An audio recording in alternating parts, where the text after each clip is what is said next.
Shopping cart का ही था, module शुरू हो गया था आपका।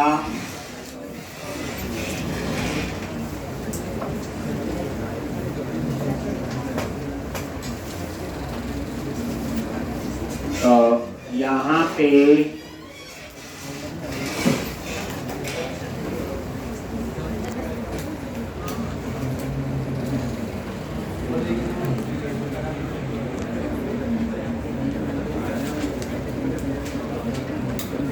तो हम लोग जो काम कर रहे थे, पहले तो टेस्टिंग ही होगी आज। क्या क्या काम किया पहले समझे। हम लोग जो काम कर रहे थे, एरिया, कस्टमर, कंट्रोलर और होम कंट्रोल, ठीक। और यहाँ पे ये आपका क्या है, डिटेल। ये तो बता दिया था, हम इस पे काम कर रहे हैं, ठीक। अब यहाँ पे क्या फ्लो था, क्या सोच थी आगे की कोड की, कोड लिखने से पहले पता होना चाहिए आगे क्या हो। वीकेंड पे अच्छी प्रैक्टिस हुई होगी, इस बार भी अच्छी होगी।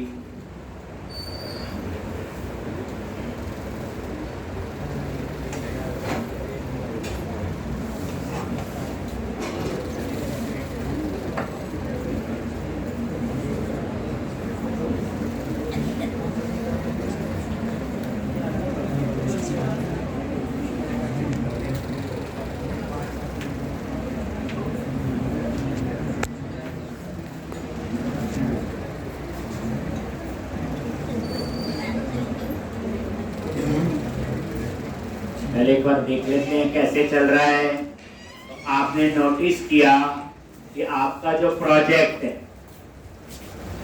ठीक। अब यहाँ पे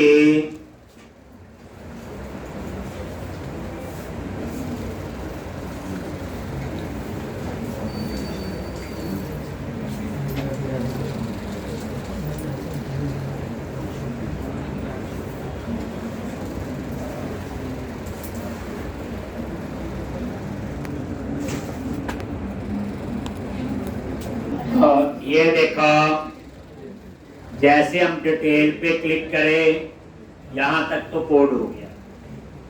ये आ रही थी डिटेल, ठीक है, खरीदने से पहले डिटेल देखनी है। अब यहाँ पे ऐड टू कार्ट पे जैसे क्लिक करें, होना क्या चाहिए, कोड छोड़। ऐड टू कार्ट पे क्लिक करें तो पहले चेक करें लॉगिन हुआ कि नहीं, क्योंकि ये कार्ट किसी यूजर का बने,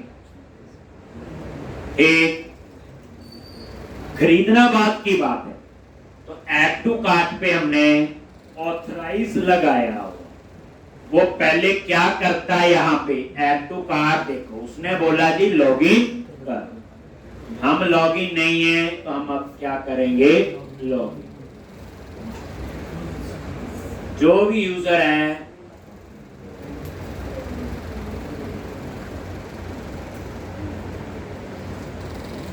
और लॉगिन पे क्लिक कर, ठीक। अब लॉगिन हो गई। अब मैं ऐड टू कार्ट पे जैसे क्लिक करता हूं, मान लो ये मैंने 4 क्वांटिटी खरीदनी है, बाकी ट्रेल तो ठीक थी। ऐड टू कार्ट पे क्लिक किया, यहां पे आ, और ये ऑथराइज लगाया हुआ, जिसकी वजह से वो चेक कर रहा है लॉगिन होना चाहिए, जरूरी है। बिना लॉगिन कैसे पता चलेगा किसका कार्ड है। अब इस कोड में ओवरऑल क्या किया हो, पहले यही समझना है। मैंने क्या किया, जिस यूजर ने लॉगिन किया उसका यूजर आईडी उठा लिया, एक नई चीज सीखी, क्लेम्ड और वैल्यू से, देखा आपने। दूसरा, फिर मैं क्या चेक लगा रहा हूं, शॉपिंग कार्ट मॉडल में ऐड करना है। तो हम लोग ऐसा नहीं सारे प्रोडक्ट वहां ऐड कर दे, नहीं, हम वहां चेक लगा रहे हैं कि जिसने लॉगिन किया और जो प्रोडक्ट चूज किया, क्या उस यूजर के कार्ट में पहले से तो नहीं पड़ा है। पहले से पड़ा है तो क्वांटिटी प्लस हो जाएगी, अगर पहले से नहीं पड़ा हुआ, ठीक, तो उसे कार्ट में ऐड करते हैं। बस यही होना चाहिए। मान लो ऑलरेडी कार्ट में वो चीज है तो क्वांटिटी इंक्रीज हो जाए, नहीं है तो वो कार्ट में ऐड हो जाए, बस ये कोड है लिखा। देखोगे आप लोग F10। आप पहले यहां देखो, शॉपिंग कार्ट पे गए, देखो यहां पे एप्लीकेशन यूजर आईडी क्या आ रहा है, नल आ रहा है, क्योंकि अभी एप्लीकेशन यूजर आईडी है ही। ठीक, यहां पे काउंट आ गया, ठीक, और ये आईडी कितना है, ये आईडी 3, तभी मैंने वो आईडी क्या किया था, 0।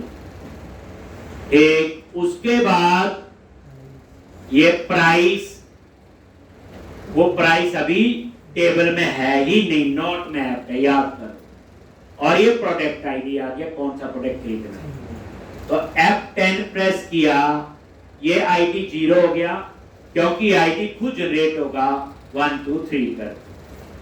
अगर ये वैलिड है, अब यहां पे देखो ट्रू है, एक तो F10 इफ के अंदर आएगा, और यहां पे जिस यूजर ने लॉगिन किया, क्लेम्स आइडेंटिटी से उस यूजर की इंफॉर्मेशन उठा के क्लेम्स में मैंने डाला। अगर नल है तो लॉगिन नहीं किया हुआ, अदरवाइज एप्लीकेशन यूजर आईडी में अभी तक क्या आ रहा था, नल आ रहा है। जैसे F10 प्रेस किया, यहां आ गए, अब एप्लीकेशन यूजर आईडी में यूजर आईडी आ, प्रोडक्ट आईडी ऑलरेडी आ रहा है हिडन से। अगर आप शॉपिंग कार्ट को अब देखें,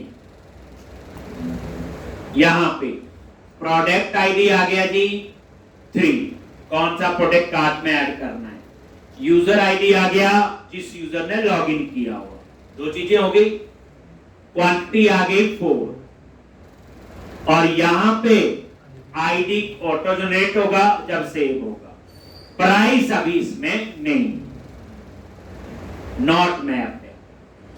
अब यहां पे मैं चेक लगा रहा हूं कि जिस यूजर ने लॉगिन किया और जो प्रोडक्ट को खरीद रहा है, क्या पहले से तो नहीं है डाटाबेस में उस यूजर का, तो यहां पे अगर नल आता है इसका मतलब नहीं। तो अब इसने क्या किया, कार्ट में ऐड कर, उसके बाद सेव, सेव के बाद इंडेक्स, ठीक, ऐड हो।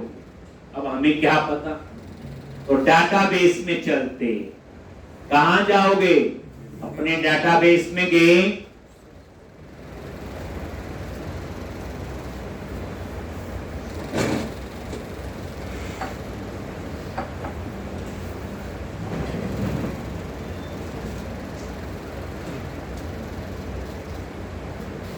और यहां पे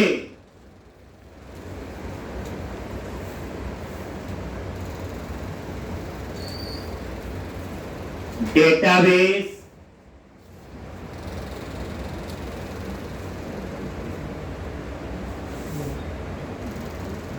कौन सा है,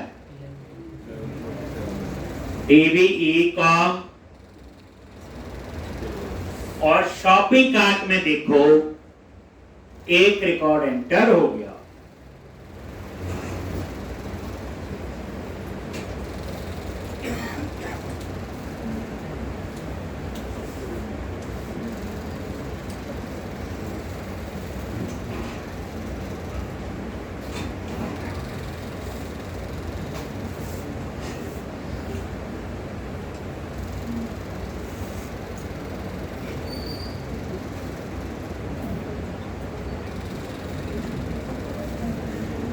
जब डाटाबेस यूज हो रहा हो तो टाइम लेता है ये। और यहां पे कौन सा है, शॉपिंग कार्ट, राइट क्लिक किया, व्यू डेट, ये देखो shopping cart ID 1, this is your user ID, और प्रोडक्ट आईडी 3, और काउंट कितना है 4, हो गया ठीक। चलो अब उसके बाद मान लो एक और प्रोडक्ट, वही यूजर लॉगिन है vikas@gmail.com, डिटेल पे क्लिक के मैंने बोला 10 क्वांटिटी चाहिए इस प्रोडक्ट, ऐड टू कार्ट, देखोगे वहीं आ गई, ध्यान से। अब पूरी कहानी, इस यूजर के कार्ट में ये प्रोडक्ट नहीं है, ये देखो, तो नल होगा, एक और एंट्री हो जाएगी शॉपिंग कार्ट में, सेव किया, ये देखो। हमें कैसे पता चलेगा, यहां पे गए और रिफ्रेश, 2 रिकॉर्ड हो गए। अब उसके बाद जिसके लिए असली ये प्रोडक्ट है, डिटेल पे क्लिक किया, अब इसमें बोला मैंने 10 क्वांटिटी और चाहिए, और ये ऑलरेडी कार्ट में है विकास के, जिस यूजर ने लॉगिन किया हो। ऐड टू कार्ट पे देखो, एक F10 वैलिड है, जिस यूजर ने लॉगिन किया, ये क्लेम्ड और वैल्यू से, और यहां हम चेक कर रहे हैं, इस बार ये नल नहीं होगा, क्योंकि ये वाला ऑलरेडी उस यूजर के कार्ट में है, तो उसे एल्स में जाना चाहिए। और अब ये क्या करेगा, सेव अपडेट करेगा, और यहां काउंट कितना हो गया, 14, 14 हो गया, 4 पहले से थी, 10 और सेव के क्लिक में डाटाबेस में अपडेट हो। एक देखना है ये, फिर वहीं के कार्ट में तो 2 ही आइटम है, बट ये अपडेट होके 14 हो, ये चेक लगाया, समझ आ गई कि अगर ऑलरेडी मैं पहले ऐड कर चुका हूं, दोबारा ऐड नहीं करेगा, काउंट को क्या करेगा, प्लस हो गया जी। तो ये 2 हैं, एक काम कर लेते हैं, चलो। अब उसके बाद हम चाहते हैं, ऐड तो हो गई, अब जिस यूजर ने लॉगिन किया, कार्ट में से क्वांटिटी कम करनी है, ज्यादा करनी है, या कार्ट में से हटानी है, मैंने नहीं खरीदनी, तो फिर अब हम बनाएंगे व्यू का, क्या बनाएंगे, व्यू। कार्ट में ऐड तो हो गई, व्यू कार्ट के लिए यहां पे क्या लगेगी, बास्केट सी। एक हम एक काम करते हैं, एक आधा प्रोडक्ट में और ऐड कर लेते हैं, तो एडमिन ही ऐड कर सकता है, एडमिन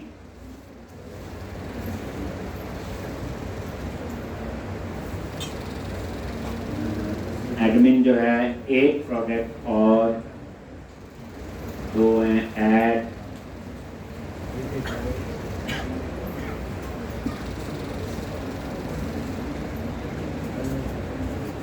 थर्ड प्रोडक्ट, ऑथर, कुछ भी नाम दे दो, डिस्क्रिप्शन, ISBN 2009, प्राइस 500, 450, 400 और 350। इमेज चूज कर लो, डेस्कटॉप पे इमेजेस,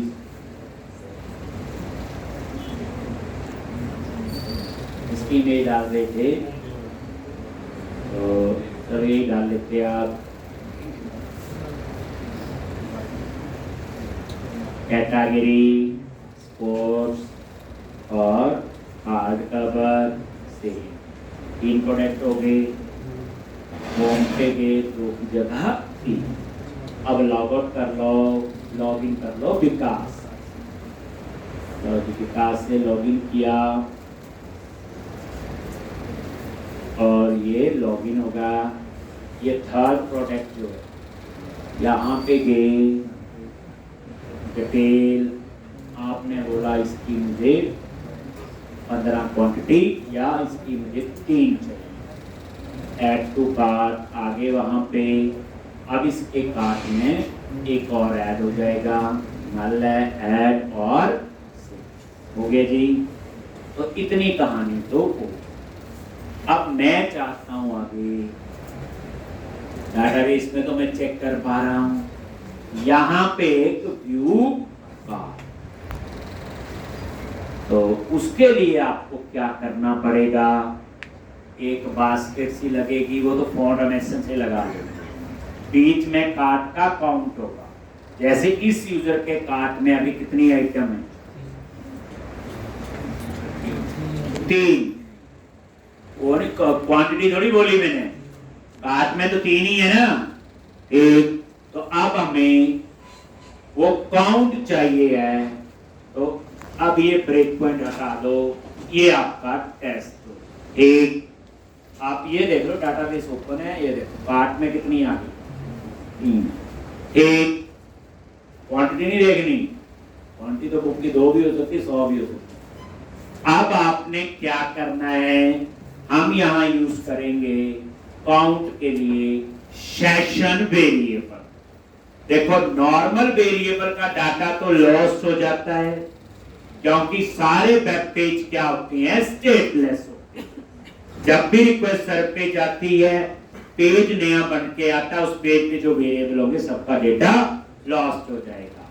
बट अब जो मुझे कार्ट का काउंट है, वो तो मल्टीपल पेज पे एक्सेस होगा, लॉगिन हो गया मैं जिस मर्जी पेज पे जाऊं तो काउंट तो मुझे चाहिए, तो वो नॉर्मल वेरिएबल से पॉसिबल नहीं है, क्योंकि सारे वेब पेज क्या होते हैं, स्टेटलेस। हम उसकी जगह यूज करने वाले हैं सेशन।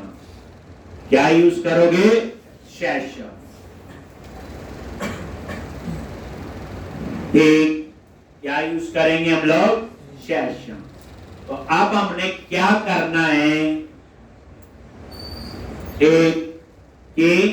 एक सेशन वेरिएबल लेंगे। पहली बात, in session we can store string data, object data, it means you can store any type of information. दूसरी बात, सेशन का स्कोप कितना होता है, इंपॉर्टेंट है, थ्रू आउट द सेशन। अब एक सेशन कितना होता है, तो सिंपल लेमैन की तरह अगर बोले, जैसे आपने एक वेबसाइट ओपन की, काम किया, बंद कर दी, तो सेशन का स्कोप कितना हुआ, 1। तो मतलब कहने का ये है कि सेशन स्टार्ट से लेके सेशन एंड तक। जैसे आपने मान लो अभी याहू खोली, yahoo.com ओपन की, सेशन स्टार्ट हो गया, आप अपना काम करते रहे किसी भी पेज पे आधा घंटा 1 घंटा, तो सेशन वेरिएबल रहेगा, और जैसे आप उसको बंद करेंगे तो वो सेशन वेरिएबल का स्कोप खत्म हो जाएगा। मतलब जब तक एप्लीकेशन ओपन है तब तक आपका रहता है, ये इतना तो चाहिए हमें। तो अब हम सीखेंगे सेशन वेरिएबल कैसे यूज करने हैं ASP.NET कोर में। तो उसके लिए सबसे पहले program.cs पे कुछ कॉन्फ़िगरेशन करनी पड़ेगी। program.cs पे आ जाओ, अब देख लो कोड बढ़ता जा रहा है थोड़ा थोड़ा इसका भी, और यहां पे इसी के ऊपर लिखना है। ठीक, तो यहां पे आपने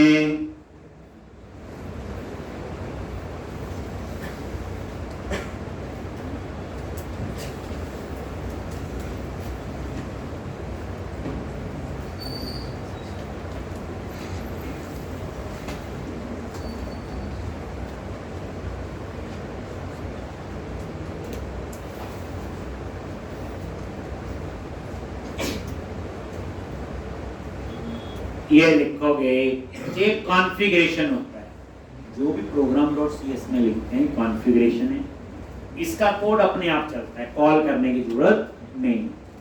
तो builder.services.add सेशन, ये सेशन वेरिएबल हर वेब लैंग्वेज में होते हैं, चाहे जावा चाहे पाइथन है, जहां भी वेब एप्लीकेशन बनी, यूज करने का तरीका अपना होगा। तो builder.services.add सेशन,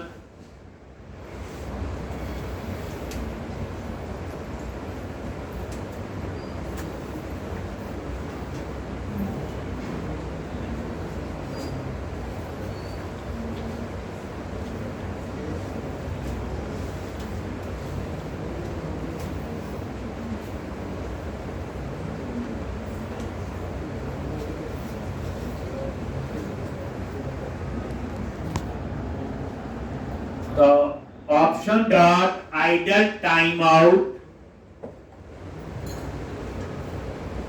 ये सेशन का टाइम आउट दे दिया 30 मिनट। जैसे कई बार आप क्या करते हो, कोई वेबसाइट ओपन करके बैठ भूल जाते हैं, बाद में रिफ्रेश करते मैसेज आता है सेशन हैज बीन एक्सपायर्ड, देखा होगा, वो एक्सपायरी टाइम होता है। तो ये हमने क्या सेट किया 30 मिनट। अगर आप कोई बैंक की नेट बैंकिंग की एप्लीकेशन देखना ध्यान से, जैसे आप उसमें लॉगिन करते हो, वहां तो 1 मिनट भी कोई एक्टिविटी ना करो तो मैसेज आता है री लॉगिन करो, सेशन एक्सपायर हो। तो ये वो होता है एक्सपायरी टाइम, डिपेंड करता है किस रिक्वायरमेंट है, कितना सिक्योर है। जैसे बैंक की एप्लीकेशन होती है उसमें तो मेरे ख्याल से सेकंड्स में होता है कुछ, मान लो थोड़ी देर आइडल, ये टाइम आउट कैसे काउंट होता है 30 मिनट, ये नहीं टोटल 30 मिनट नहीं, जब लास्ट रिक्वेस्ट सर पे जाती उसके बाद। जैसे मान लो आपने कोई एप्लीकेशन ओपन की, एक 25 मिनट तक कुछ काम नहीं किया, फिर उसके बाद आपने उसमें कोई रिफ्रेश या कुछ काम कर दिया, देन अगेन वहां से 30 मिनट और आगे चले। तो ये 30 मिनट कब से काउंट करता है, लास्ट रिक्वेस्ट जब सर्वर पे जाती है। कितनी देर आइडल हो, जैसे मान लो आप 30 मिनट आइडल हो तो सेशन डिस्ट्रॉय हो जाएगा अगर 30 मिनट टाइम दिया। इसे जो बैंक बुक के एप्लीकेशन में इतना लंबा होता है नहीं, कभी नेट बैंकिंग यूज करना, आप लॉगिन करना, एक आधा मिनट कुछ ना करना, उसके ऊपर रिफ्रेश करना, मैसेज आता है your session has been expired please re login, यही होता है। ठीक, ये वो टाइम। तो ये था, बाकी इसकी कॉन्फ़िगरेशन का ये कोई इतना मुश्किल नहीं। हो गया। अब हमने सेशन में डाटा स्टोर कर, तो जैसे हम ऐड टू कार्ट करें तो फिर कार्ट से मुझे काउंट चाहिए जिस यूजर ने लॉगिन किया, जिस यूजर ने लॉगिन किया हुआ मुझे उसका काउंट चाहिए और सेशन वेरिएबल में स्टोर करना। तो अब एक काम करो, मैं सेशन के लिए की बना लूंगा, स्टोर करने के लिए कोई वेरिएबल जिसे कहते हो की, तो उसके लिए वही यूटिलिटी में जाके हम कॉमन कोड लिखते हैं। बताइए आपको अब आगे, और यहां पे ये देखो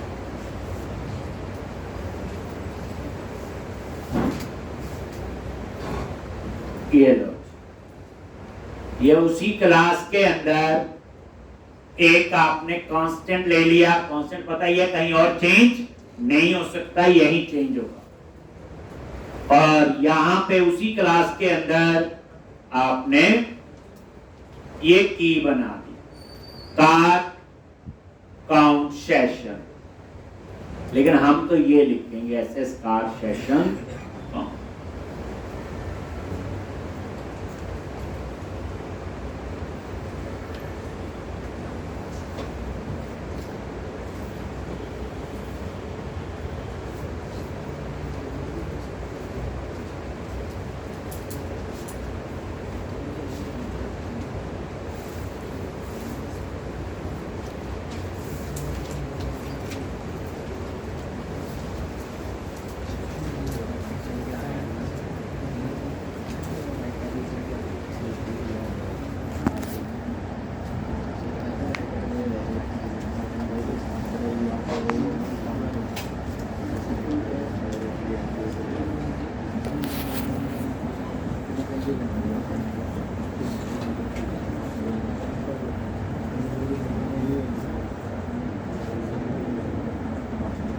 एक अब यहां पे ये देखोगे,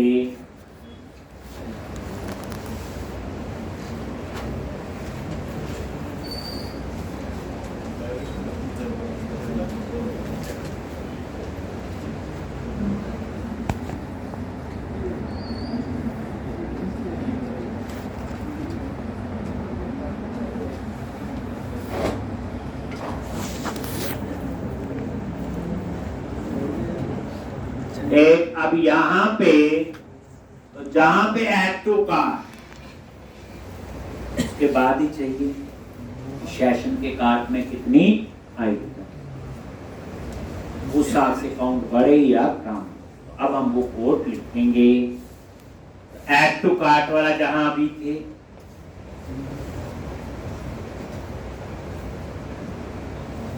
या ऐड टू कार्ट के बाद कौन सा पेज ओपन होता है उस पे लिखो।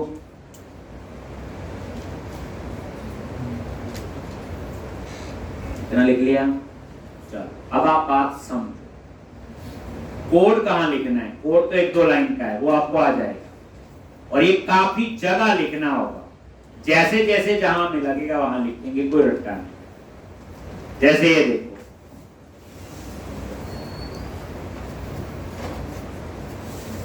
जैसे ही कोई पर्सन लॉगिन करे, अगर उसके कार्ट में है कुछ, तो कार्ट का काउंट ऊपर आ जाना चाहिए।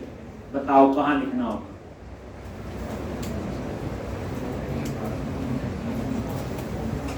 जैसे मान लो किसी ने लॉगिन किया हो, ठीक, और कार्ट का काउंट आ जाना चाहिए। तो इस समय क्या कॉल हुआ आपका, होम। लेकिन लॉगिन करके कौन सा, मेन बात तो लॉगिन के बाद ही आएगी। अब आप देखो, सोचो, दिखाते हैं। काउंट तो यही है, जिस यूजर ने लॉगिन किया शॉपिंग कार्ट से, उसका काउंट उठाना है, सेशन में स्टोर करना है। लेकिन वो कोड लिखना कहां। जैसे मैंने लॉगिन किया वही विकास, और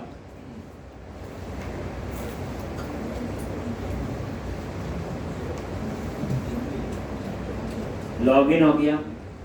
जैसे विकास से लॉगिन हुआ, तो ये कौन सा पेज ओपन हुआ, होम पेज है, और यहां पे वो कार्ट आ जाना चाहिए। तो एक तो हमें कहां लिखना होगा, होम नंबर। दूसरा देखो, जैसे डिटेल पे क्लिक किया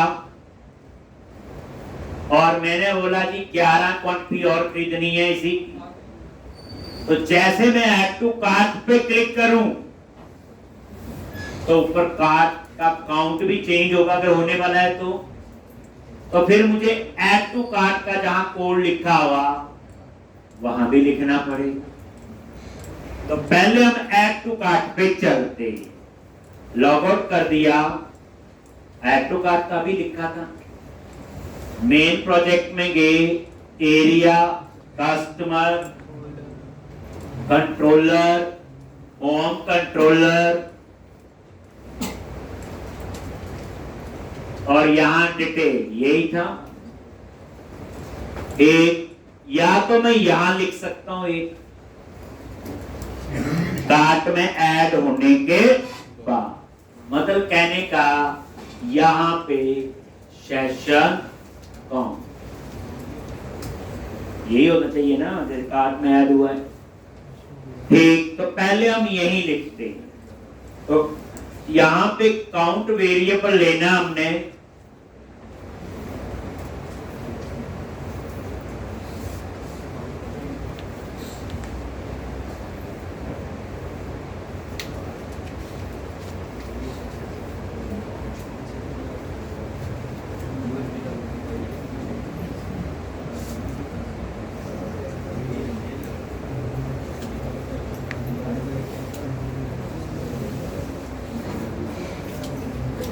मैंने यहां पे इस तरह से लिखा हुआ,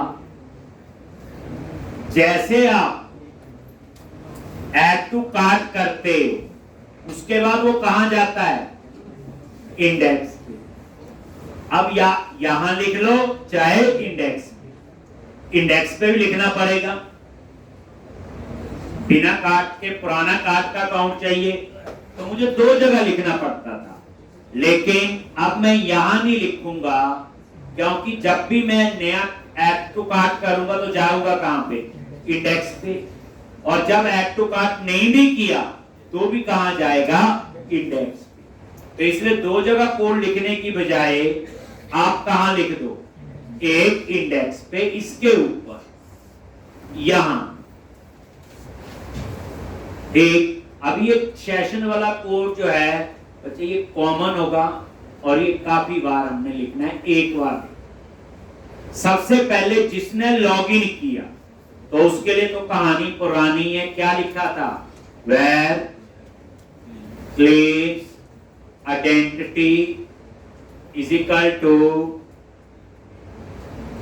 claims identity user dot identity, var claim, और यहां पे क्लेम्स आइडेंटिटी डॉट क्या लिखते हैं,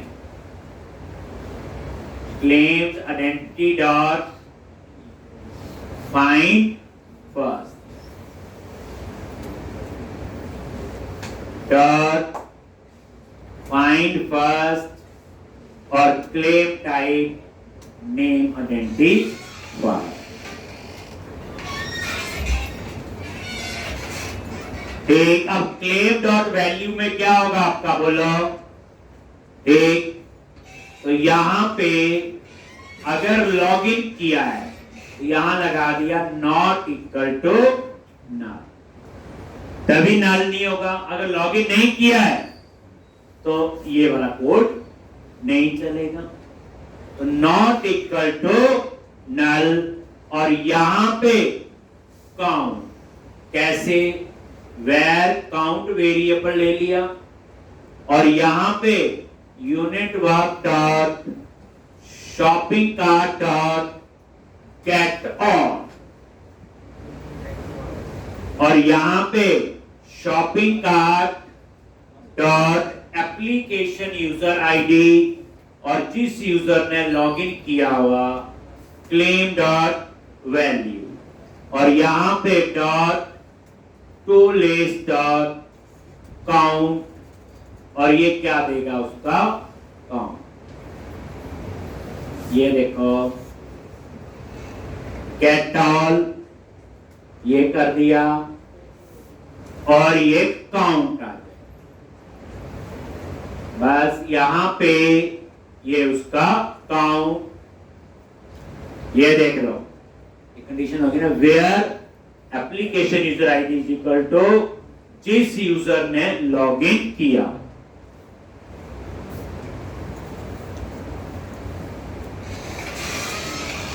एक और dot to list dot count से उसका काउंट उठा ले।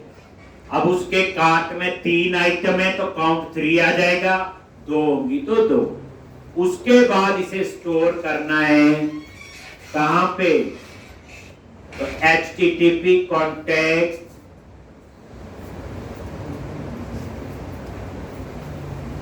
यहां पे http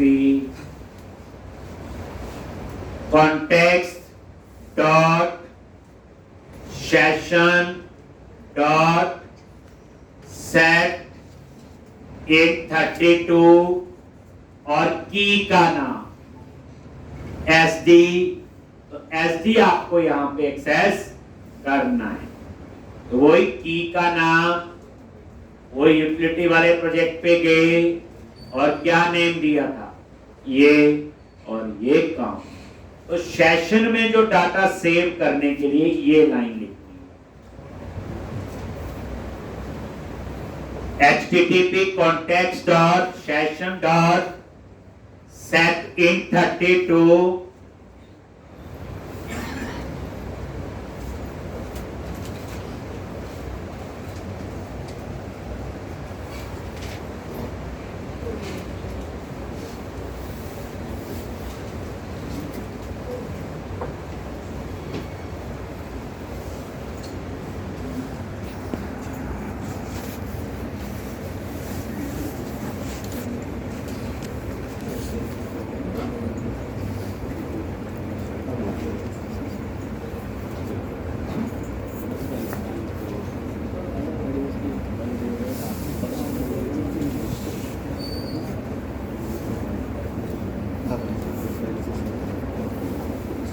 और ये सेशन वेरिएबल का नाम कहां से उठाया, जो यूटिलिटी वाले प्रोजेक्ट में मैंने ऐड किया था, ताकि मुझे डबल कोट्स में ना लिखना पड़े। सेट इन 32 इंटीजर सेव करना तो ये स्ट्रिंग सेव करना तो सेट स्ट्रिंग होता है, ऑब्जेक्ट के लिए सेट ऑब्जेक्ट अलग अलग। ठीक, अब यहां पे अब सेशन को हम यूज कर रहे हैं, तो एक स्टेप और याद रखना, program.cs के अंदर मिडलवेयर में जो नीचे वाली वहां पे आपको लिखना है app.use session, तभी आप सेशन यूज कर सकते हो, नहीं तो नहीं। ये समझ आ गया काउंट कैसे उठाया। एक अब यहां पे मतलब program.cs में गए, इसको हम कहते हैं मिडलवेयर, इसके बाद का जो कोड लिखा हो, ठीक, और इसके बाद में यहां पे कहीं नीचे, ठीक,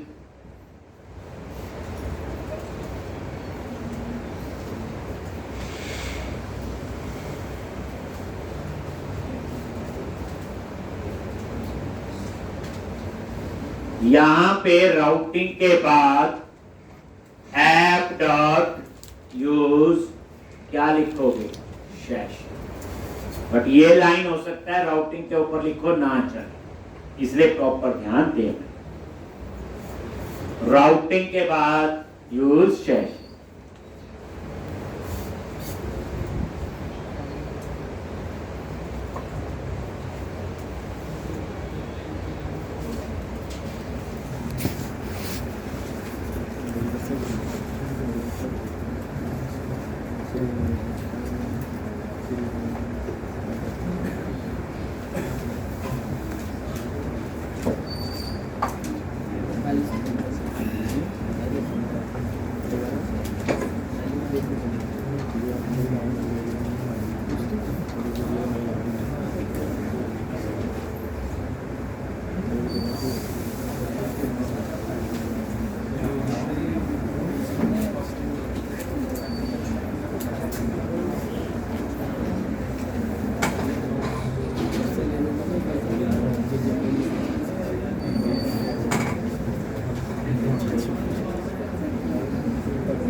अब आप लोग यहां पे देखो, इंडेक्स पे ब्रेक पॉइंट लगा दिया,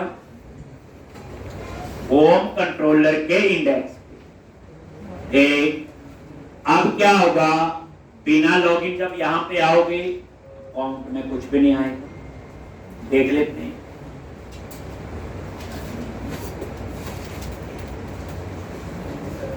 देखो आगे यहां पे होम पे आ रहा है, ये देखो क्लेम डॉट वैल्यू नल है, तो यहां से सीधा, और ये देखो ये जो चल रहा था जैसे ये नॉर्मल आर्ट।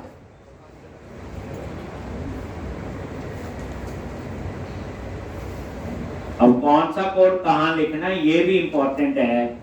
ये देखो आगे यहां पे एक, अब यहां पे आप लॉगिन कर, एक लॉगिन पे क्लिक किया और वही यूजर जिसके कार्ट में 3 आइटम है, लॉगिन किया, देखो फिर वहीं पे गए, अब आप लॉगिन हो चुके। F10 और ये नल नहीं है, इफ के अंदर गया और ये क्या किया, काउंट, और ये देखो इसमें कितना आ गया काउंट, एक, और ये काउंट कहां सेव हो गया, सेशन। बस बाकी तो नॉर्मल चले। अब वो सेशन कैसे आगे उसकी कहानी पे काम करें, हो गया जी। तो इस तरह से आपका ये सेशन में स्टोर हो गया।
अब आपको क्या करना है, सेशन में स्टोर हो गया।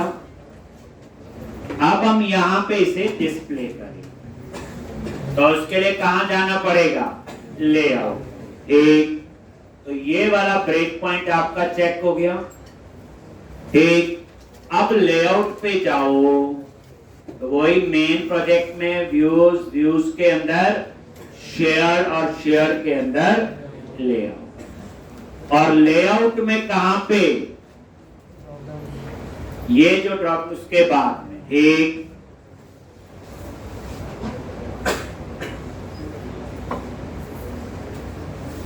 यहां पे, तो यहां पे तो पहले सेशन को एक्सेस करने के लिए ऊपर क्या क्या आपको इंपोर्ट करना, ये चीज आप देखोगे थोड़ी सी अलग है।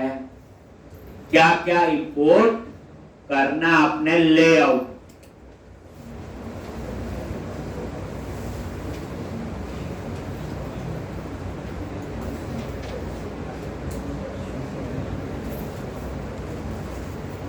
तो यहां पे ऊपर एक इंटरफेस इंप्लीमेंट करना। देखो HTML में हम कैसे करते हैं, एक @inject,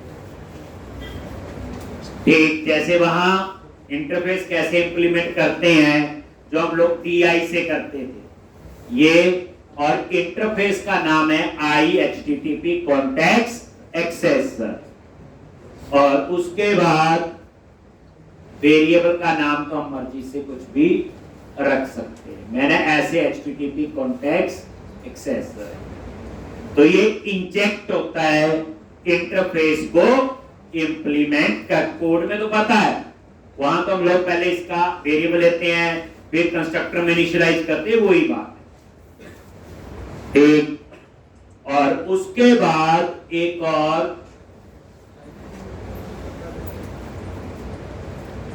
ये लो, एक आपने नेम स्पेस इंपोर्ट हो तो यूजिंग माइक्रोसॉफ्ट ASP.NET Core.html, ये कोड हम कहां लिख रहे, लेआउट।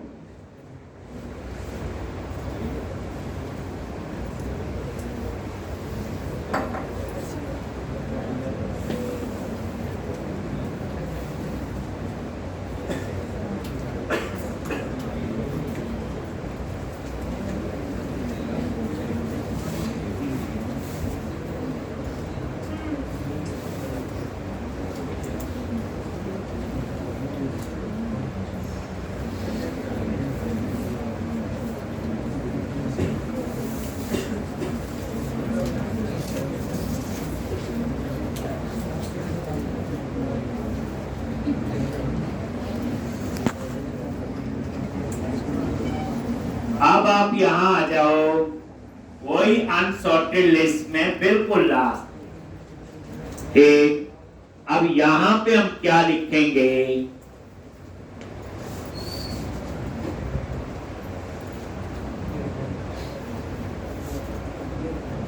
तो यहां पे हम लोग पहले चेक करेंगे कि सेशन है भी कि नहीं।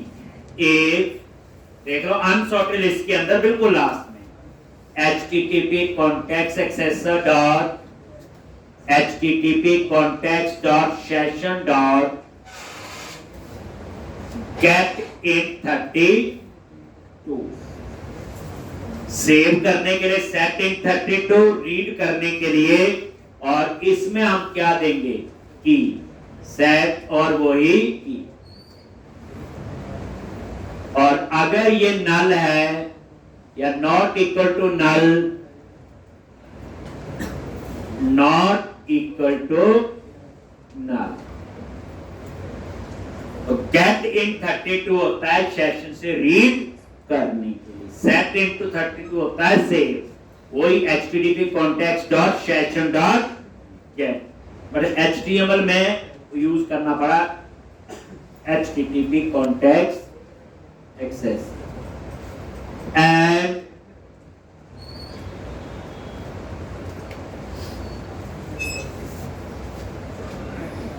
अगर नल नहीं है साथ में जीरो, जीरो और नल में क्या फर्क है? देखो पहली बार सेशन बना ही नहीं है तो नल होगा, बन के जब काउंट कम हो गया तो जीरो रह जाएगा। बनने के बाद जैसे मान लो उसमें काउंट 3 था, उसने डिलीट कर दी तो कितना रहेगा, एक की 2, एक और डिलीट की 1, एक और डिलीट 0 रहेगा। तो हम यहाँ दोनों चेक यहाँ पे लगा एंड, और ये देखो यहाँ पे http context dot session dot get in 32 लिखा वही sd dot, और अगर ये नॉट इक्वल टू 0, अगर ये 0 नहीं,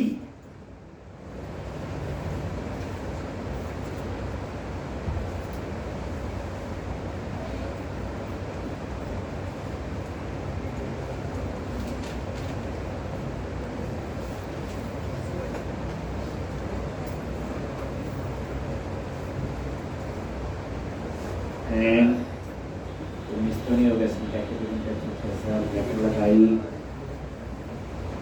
इसके ब्रैकेट क्लोज हो गई एंड ये यहाँ पे डबल, तो यहाँ पे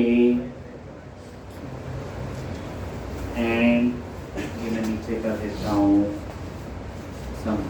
नल, और दोनों कंडीशन चेक की, not equal to null and not equal to 0। तो ये आपने एम्परसेंड तो पता ही है किसके लिए होता है, एंड। ठीक, अब यहां पे आप क्या करो, एक वेरिएबल ले लिया काउंट, और जो सेशन में जितना काउंट होगा context dot session dot get in 32 sd dot ss, वो काउंट इसमें आ जाए। इतना काम तो आपका ये हो गया।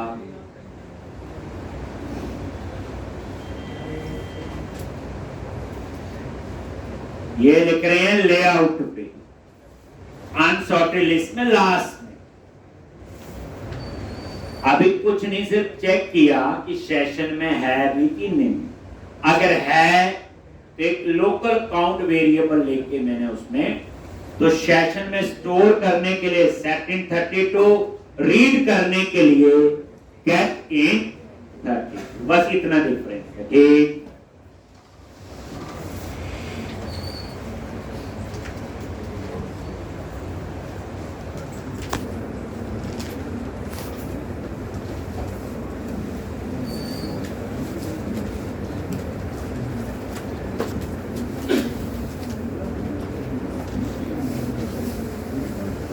ठीक, तो इस तरह से यहाँ पे ये काउंट वेरिएबल ले लिया, तो यहाँ पे li टैग लगाएंगे। ये दो केस हो गए ना, ये आ गया। अब हमने यहाँ पे क्या लगाना है, li, और एक हम लोग एंकर टैग, एक और इसके अंदर ASP आइकन एरिया। एरिया कौन सा है, कस्टमर, उसके अंदर ASP आइकन कंट्रोलर। मैं एक कंट्रोलर बनाऊंगा, किस नाम से, कार्ट, अभी बनाना है, और उसमें जो एक्शन होगा उसका नाम क्या होगा, इंडेक्स। ये बनाना है अभी, क्लिक पे कहां जाना है, और उसके बाद एक ये बूटस्ट्रैप की क्लास अप्लाई कर दे, ताकि इसकी लुक थोड़ी सी कैसी हो, हाइपर लिंक जैसे। और इसके अंदर ध्यान से देखना, मैं ऐसा करता हूं, ये क्लास को एंटर ये कर। अब यहां पे फॉन्ट अमेसन क्या लिखते हो, FAS, FA आइकन, और ये add to cart, FA icon shopping cart, FA icon shopping cart, shopping icon cart. ये जो हम लोग प्लस ये शॉपिंग कार्ट बनेगा, ये इसकी इमेज आएगी, अभी दिखाएंगे। और यहां पे स्पेस के लिए, और इसके बीच में क्या आएगा, बोलो काउंट। क्या आ जाएगा इसके बीच में, काउंट। बस अब ये कोड क्या करेगा, अगर सेशन में है, अगर सेशन में नहीं है तो एल्स में क्या करेगा, डिजाइन तो ऐसा बनेगा बट काउंट क्या आ जाएगा, 0। मतलब ये है कहने का, फिर आप इसके एल्स में, ये कर्ली ब्रैकेट है, इसके बाहर आ जाओ, ठीक, और लुक बिल्कुल ऐसी हो, इसलिए यही li टैग लगेगा देखने में तो। और यहां पे पेस्ट क्या चेंज होगा, कोई एक्शन नहीं है, सिंपल क्या है, एंकर टैग, ताकि लुक वैसी रहे, और काउंट की जगह क्या लिख दिया, 0। एक काउंट की जगह मैंने क्या लिख दिया वहां पे, 0। एल्स में अभी आपको इसकी आउटपुट नजर आएगी, पता नहीं चल।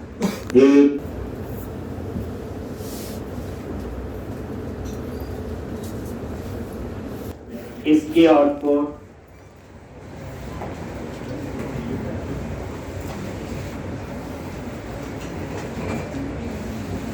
तो इतनी प्रैक्टिस आपकी होनी चाहिए, कल हम लोग इसी में ही आगे करेंगे। अभी देखना बड़ा कुछ और है, इंटरेस्टिंग अब लगेगा, क्या जादू हुआ दिखा तो दें। कार्ड बनना शुरू हो गया, अब कार्ड का काउंट भी नजर आएगा। जिस यूजर ने लॉगिन किया,